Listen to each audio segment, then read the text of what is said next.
On today's episode of Unbinged, we're talking Fallout Season 2, Episode 1, titled The Innovator. We've got Lucy and the Ghoul tracking down her daddy. We've been introduced to Mr. House and the Black Box Tech, and then now Norm trying to find his way out of Vault 31. We got all that and more on an auto episode of Unbinged, starting now.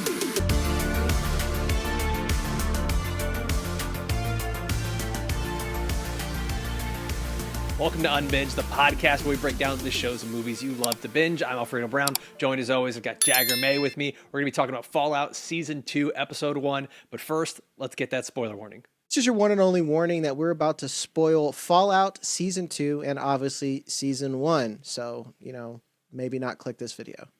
Jag, it felt so good to be back in Fallout world, Fallout land. Like everything just felt good to be around Walton Goggins. I've been doing my rewatch of the show throughout all of the episodes, trying to make sure I'm tracking everything.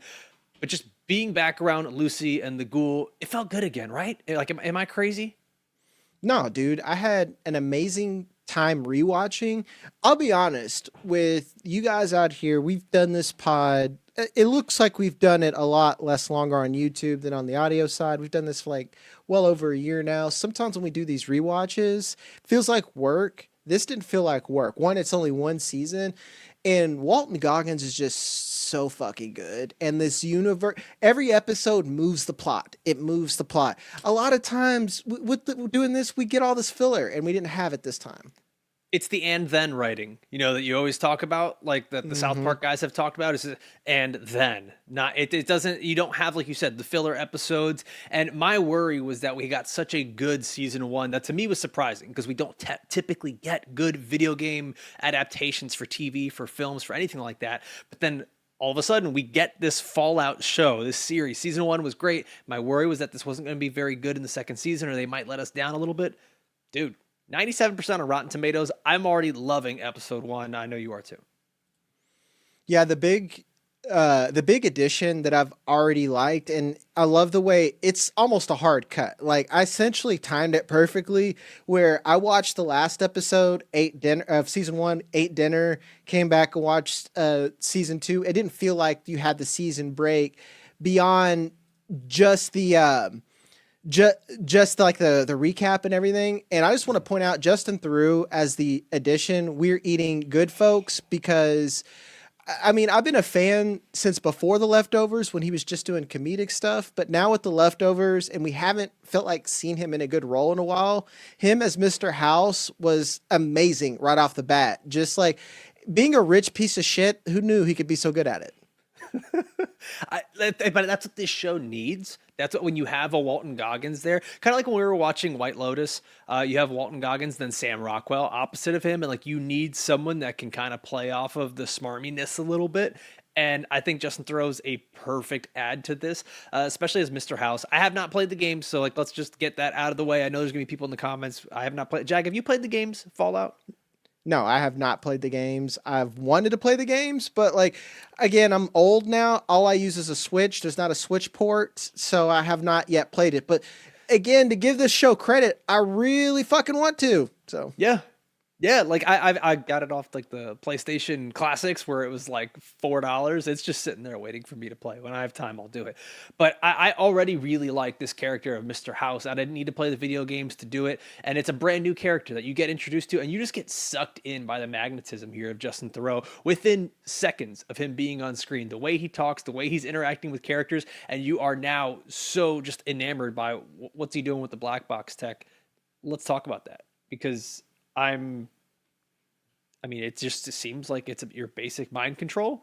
And if we don't want you around, we can eliminate you pretty easily. It seems like it's a frequency emitter of some sort. That's kind of been what they've talked about throughout season 1 and now here in season 2. And I wonder if that frequency was a bug that they turned into a feature, kind of, where it's like, oh, wow, I wanted to turn up the listen to me factor, and then it just fried and cooked your brain. And I'm going to be honest, what's the natural progression of a rich asshole? You know, it's like, all right, first we're going to clean the slate because we know there's people out here who don't want us. So we're going to bomb everything, scorched earth. And then here's the fun part. Then we are going to brainwash them in vaults, and then we're going to release them onto the earth. And if that doesn't work, mind control. It's just, to me, it's like that's how it goes. Like, what was your next step? He even said it in the beginning of the episode. He's like, well, if just because the world ends, we can't stop progress. Like, I can't, I can control you even more. What happens when money is too boring? Like what you end up like, remember the movie Rat Race, where there's like just a bunch of rich guys and all they're doing is just like betting on people, like doing sick, like crazy things. Do you remember that movie? I mean, that's The Amazing Race. If we could turn it into a TV show and get Jeff Probst or somebody to do it, fuck yeah. I mean, it's like, it makes sense. Look at Mr. Beast, man. You know who's going to be Mr. House. Brother, at the end of the world? Look at politics. Like, these rich people are getting bored, and they're just like, I don't know, maybe I'll just be a politician. Why not? Yeah, it's like, I could be president. I've made money before. I'll do it twice. Who's more fucked than us or him? Never mind. Not going to do that. This is. I'm not trying to get the thumbs down right now. This has been such a cool like re-entry into this world. Which of these characters were you most excited to see coming back into? Was it the Ghoul? Was it Lucy? Actually, a character we ended up not seeing in this episode, which is Maximus. Like, we didn't see anything from the Brotherhood there. Did you like that choice? Because I felt like I did. I felt like in the first season, we kind of had to do a lot of bouncing back and forth, world building, giving story to these characters. Now we can actually just follow plot lines rather than just characters. Well, we even got to the point this last season where I hate that I always use this as an example because it broke TV, but like we get to the Game of Thrones method where it's just like this character's going to go away until we're ready for it. More TV should do that. I don't have to see Maximus. I don't have to see the story. If this one is compelling, finish it, you know?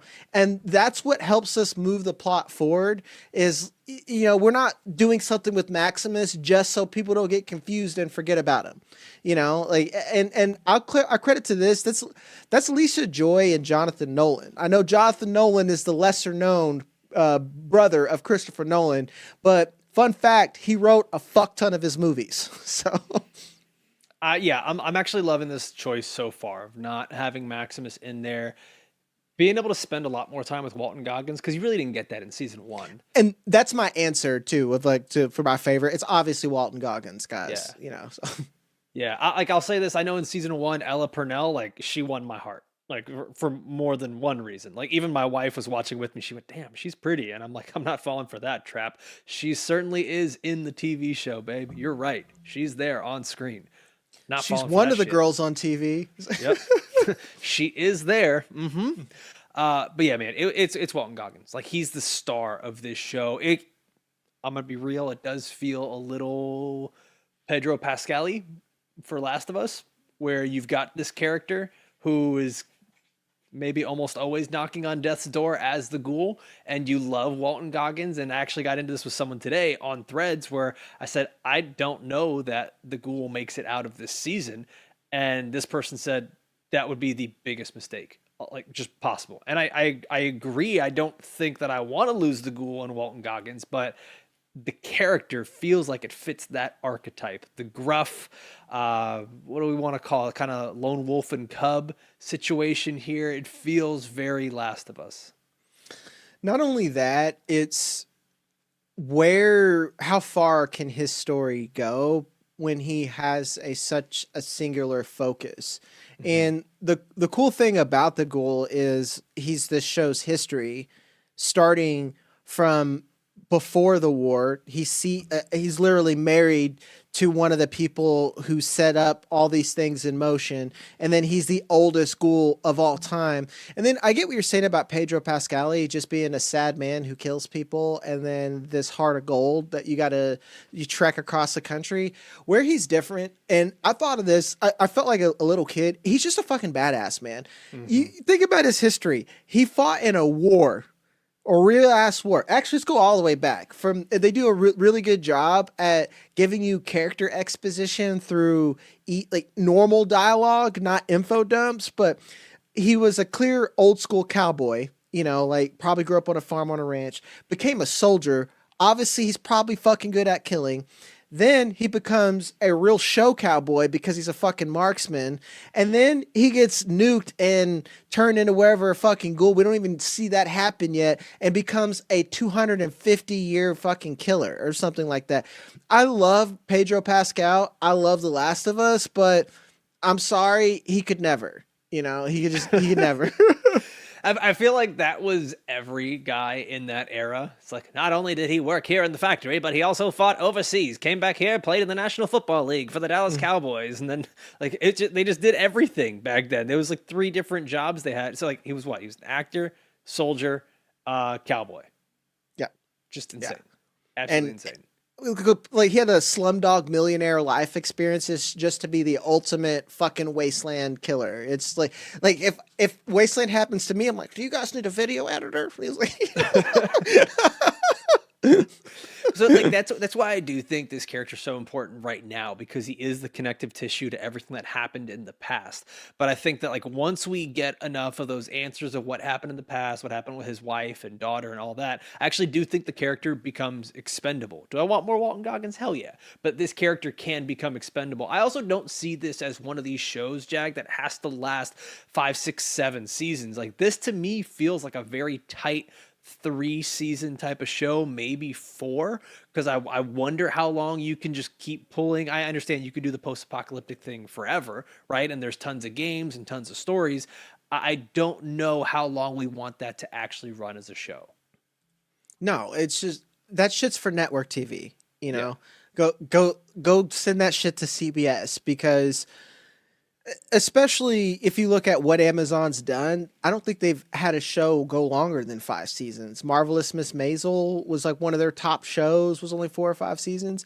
And I'm not even just comparing it to what Amazon does. Have you seen a show that's lasted longer than 6 seasons? And we're like, man, it really found its stride after season 7. That's just never, right. It's never happened. And like, I'm watching Scrubs as like my background work show right now, and even a show with that format with comedy, it gets fucking tired after a while, just because you just get tired of these people. And then when you have something that's plot driven like Fallout, it's I need you to get there, and I think and I trust everything about this show to get there, because you got to think about The Boys, man. The Boys is 5 seasons, and it's arguably too long because of Gen V. I'm not saying it's not, like, it's just right there. That was going to be my question. It's like, how long are they going to milk it? Does this turn into other spin-offs? Like, how long does the Walton Goggins train like really keep going? Like, even if he dies in this show, do they do a prequel series with him? Like, there's a million and one things they can do. I also just don't think he wants to be in that fucking makeup like over and over and over, year in and year out. Like, Walton Goggins wants to do other stuff.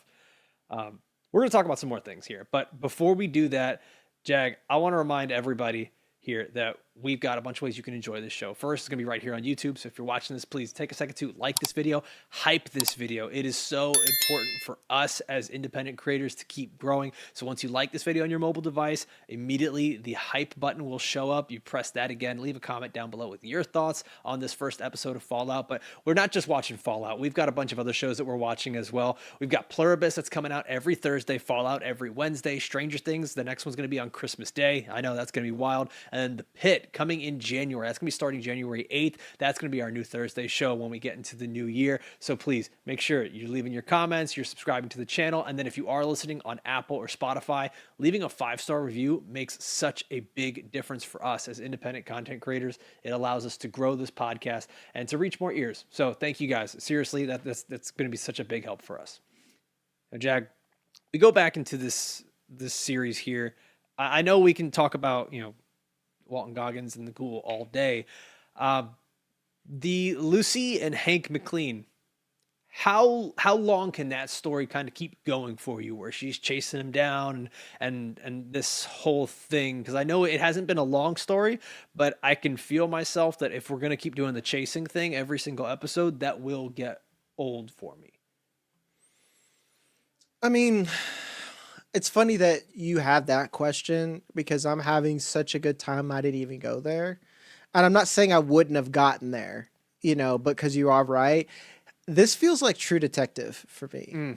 You know, I love it. Yeah, I love it. Yeah, this feels like True Detective. Where she's sort of the Matthew McConaughey, where then like or Walton Goggins is like, I just need you to stop saying weird shit all the time. Yeah, well, she's literally like reverse Matthew McConaughey, where he's just like, I just think like time is a depressing flat circle. She's like, everyone needs to be happy all the time, and we don't have to kill anybody. And it's funny you mentioned that. It's just like literally was so good. Her like shooting people in the ass. Like again, I love that type of character dynamic being shown and not told, of her literally like kneecapping people. And homie, thank God he's a fucking ghoul, because he probably would have died a lot faster than what he did already. But it's, to answer your question again, because I'm really bad at not doing that, is I think it can last as long as there's a plot, meaning that once the plot goes away, I kind of want them to do something different. Like to me, once he finds out about his wife or daughter, if the ghoul died in an epic fashion, that'll be fine. Once Lucy finds her dad or whatever, or decides this fucking sucks and I want to go back to a vault and I don't give a shit, then I'm done. But right now, if they're cooking and they're in the kitchen, I'm eating, you know. Yeah, right now the way I see it is that this thing is just simmering, right? Like it's just sitting in the pot simmering. We're going to get something good to come from this. And what I also like too is that we're not doing the thing of, oh, yo, daddy was here a little while ago. Look, he left some tracks. Like we're actually seeing what he's doing, and there is some exposition for us as viewers where we are getting more story out of it. So you're right. Like it's not just plot. It's a little bit of everything. And I want to talk about her dad. He's a complete fuck ass. I mean, that's obvious, but he's like major shit ass. Yeah, he's not even like a cool shit ass. Where like Robert House, he's a cool shit ass. Like I want to see more of him. This guy's just like, for lack of a word, I use this ironically, but lack for a better word, he's just like kind of like a cuck. He's just like this weak. I knew you were gonna say that word too. Yeah, he's just this weak little fucking cuck, man. He's just like fucking beta soy boy. Yeah. I don't want to use those words, but like, I'm not that person, guys. I'm not that person. Back to our podcast about a video game here on YouTube. No, that's not what I'm trying to say. But he's got little man syndrome. I think that's what I actually mean, folks. He's got that little man syndrome to where you especially season 1, you see it like into season 1, the beginning of season 2. As soon as he gets that suit on, dude, he's a completely different person. He was Ned fucking Flanders.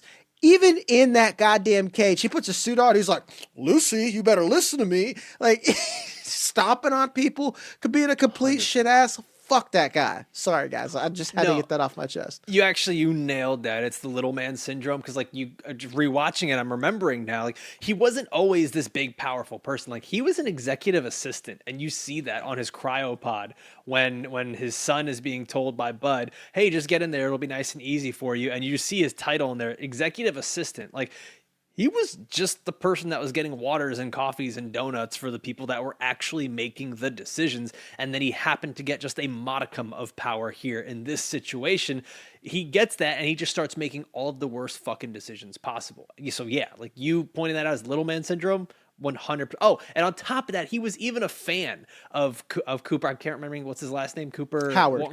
Cooper Howard. Yeah, he's like the big fan that comes in and is just like fanboying over him. Like that's exactly what. Hi, Mr. Howard.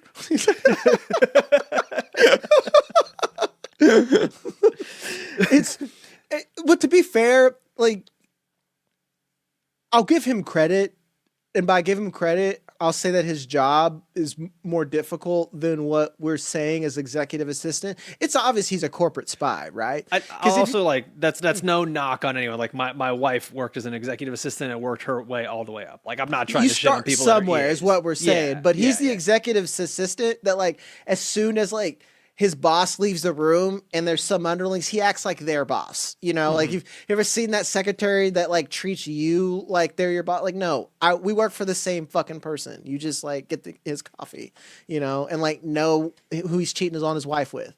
But I mean, he's a corporate spy, right? If you think about Robert House and how he operates, how does any businessman, whether it's drugs, or whether it's actual legitimate business. They want their fingers in every pie. We immediately see that with Robert House. So like, yeah, he's saying like, well, Vault Tech, do you need some bombs? He's ominously sitting in a fucking shadow. You know, that I know it's corny, but I was like, it's fucking stupid. It's like he's like that Peter Griffin meme with the cigarette in the back. You know? But like obviously he would send somebody probably in every one of those businesses that we've seen there to know what they're doing and to how to operate. And then he would want someone, I wouldn't be surprised, in every vault.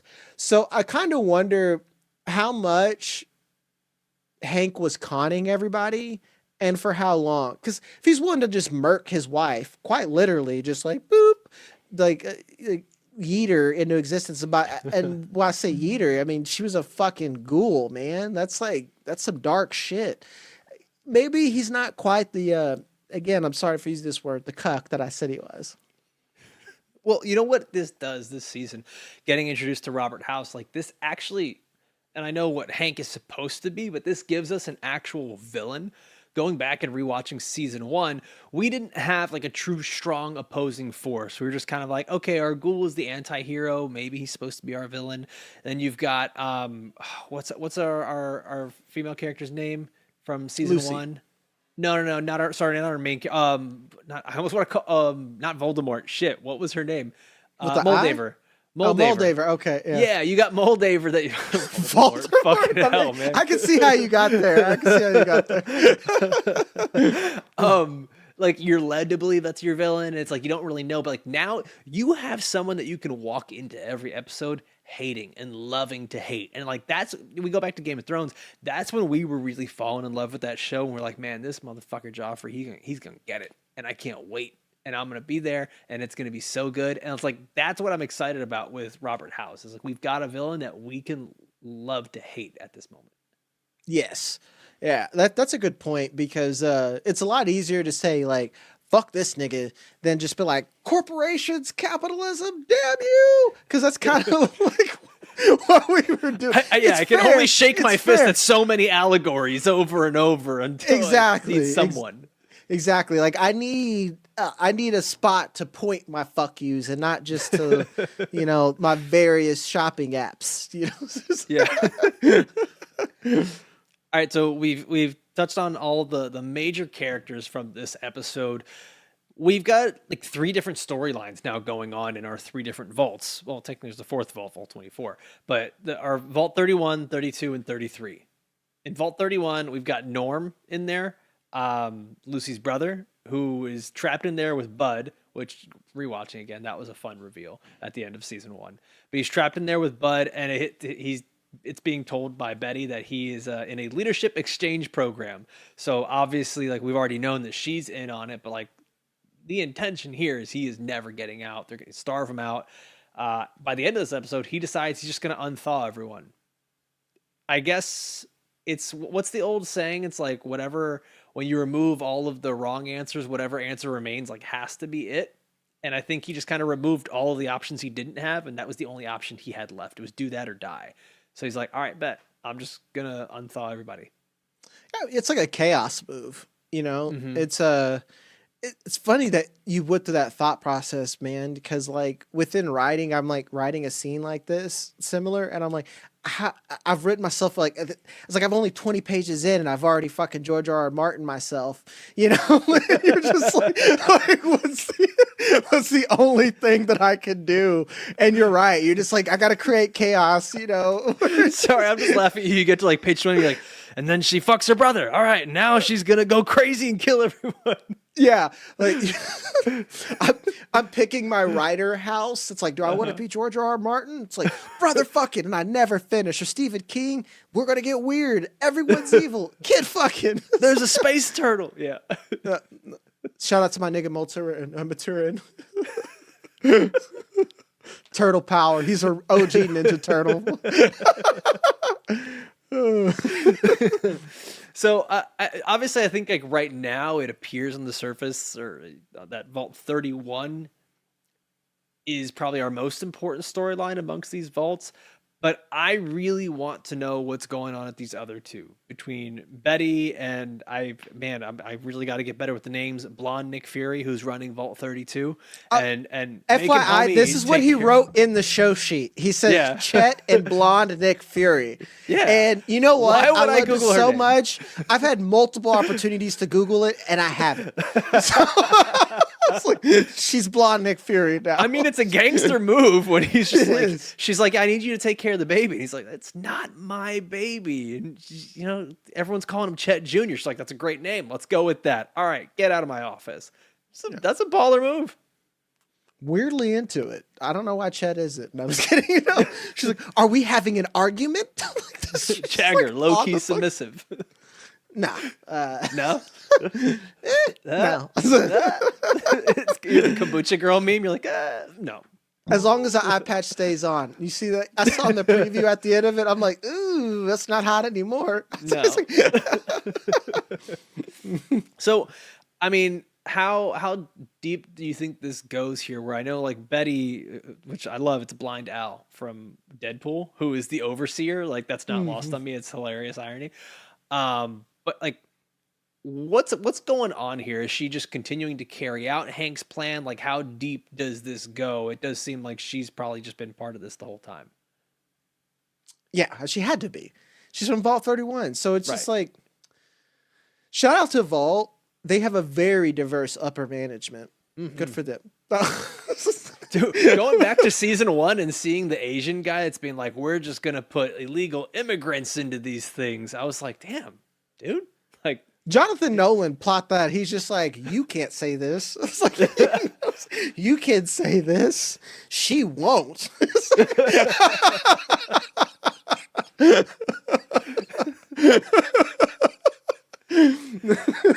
damn. And then again, you got Robert House in the back. Yes. Loving it. Loving it. Yeah. By the way, did this scene kill you? The two inbreds wanting to stay inbreeding? Oh was my that- God. Oh, yes, dude. They're all Like just looking getting at horny for their brother and sister? the one chick stress eating the whole time, just like looking at them. She was it's- stress eating carrot sticks out of a popcorn box. Yeah, and you know what's nuts? It's I know I always bring this up. I was like, I think she needs therapy, and she's using this, and this guy's just getting trauma dumped on. Yeah. She's just like, well, my entire family's inbred. Does that mean they don't love me? It's just like, oh my God. I like what's his name? We're so bad at names. Sorry guys, it's late when we're recording this. The brother, Norm. Norm. I would totally be Norm, man. Like maybe they named him Norm because he's the only fucking normal one. Yeah. He's asking questions. He's looking around. He's like, this shit sucks. That's how I would be, man. And like, if you see. Just seeing like an inbred support group, even if you grew up in that environment, I'm like, surely there's a better way, Yeah, there's no shot. Like what Koff did the inbreeding math the other day on one of our other episodes. Like the math ain't mathin', man. Like there's got to be a better alternative for you within your vault or at another vault. Yeah. Like, or they were doing more swaps we don't know about. I'm not gonna lie, I don't need that exposition dump. No. But if you like throw up a flashcard or something, I will read it. Yeah, like I'm good. I like this as a throwaway joke. I'm sure we'll probably get like a payoff joke later, and then like some other sort of this is what used to happen. That's all I really want. Like I don't want this to be a thing going through the rest of the season. Which, by the way, speaking of that, going through the rest of the season, we got a promo for what's next to come. Sam always asks us if we did the homework. Jag, I'm gonna ask you the same thing. Did you do the homework? I did. I You get to see the watched it promo? actually. Nice. Yeah. Like maybe I'm just way more into Fallout than Welcome to Derry. It's not that like Welcome to Derry, I even gave it a 7. Like Fallout's like a 10 to me. So I was just like, I need more right now. Give me more pictures of Spider-Man. That's kind of Well, because like even though this was a good episode, like you don't get too much. It's episode 1. Like you just kind of laying the groundwork. So to see, I think it's almost like that on purpose, where you're saying like, okay, where is the brother? Like where's Maximus and the Brotherhood? We know if you've been excited about this show, you've got a bunch of new cast members joining. One of them is Kumail Nanjiani, which looks like that's going to be a bunch of fun with the Brotherhood. And then Thaddeus, man, like this was the one that got me. Is Thaddeus is going full ghoul, and he's got like this weird school of children that he's like working with. I'm so intrigued by this. Yeah, I love that dude. You know that dude's actually like older than me. Like he's like your age. Like he looks young. He's like All right, well, fuck, man. I was just old. sitting here. What do you mean, fuck me for? Like, I'm just. Well, I'm not sitting here. attacking you. You're also not cosplaying as like a fucking 20-year-old. You know, it's just, I wish. yeah. I mean, some of us Now, can't. Some now of we're us just can't. trying to hurt each other's feelings. This And another thing we podcast didn't even hit sucks. on, man, this fucking Robert House is making communist because, like, you mentioned that Kamel Nanjiani is with the Brotherhood. Is he confirmed Brotherhood or what? Because he brought up the Civil War. What timeline is that in? You know, like, I'm not sure what time. And then, I mean, technically, I don't mean to get all Loki on it. It's like all time, always, because these motherfuckers are freezing themselves. Spoiler, another show. This show totally takes it from a particular show that you're going to find out. I shouldn't be saying this at all. I got to say it. I want to spoil it so bad. Do it. But like I'm very curious of like what Robert Frost, not that terrible Stop in My Woods in a Snowy Evening, Robert House, what his schedule is. Does he like pop out like every 25 years? He's like, you know, what's up, G? What's going on? And then he like hits some buttons and then like goes back under. He's like, all right, wake me up after this is done. You know, like I'm curious. I'm interested because like the only times that we saw Robert House throughout this was in flashbacks, nothing current. Yeah. And Right. well, technically we don't know if he's alive or not because we just have homie that's, you know, like ET phone home, you know, it's just like, hey daddy, I'm going to make you proud.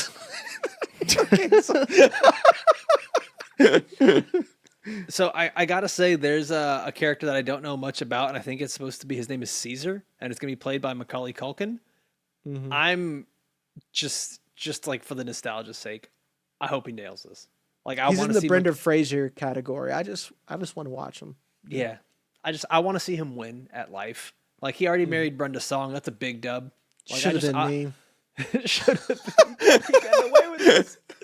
Yeah, man. Like I want to see Macaulay Culkin do well in this, and like it's just his brother Kieran is phenomenal in Succession.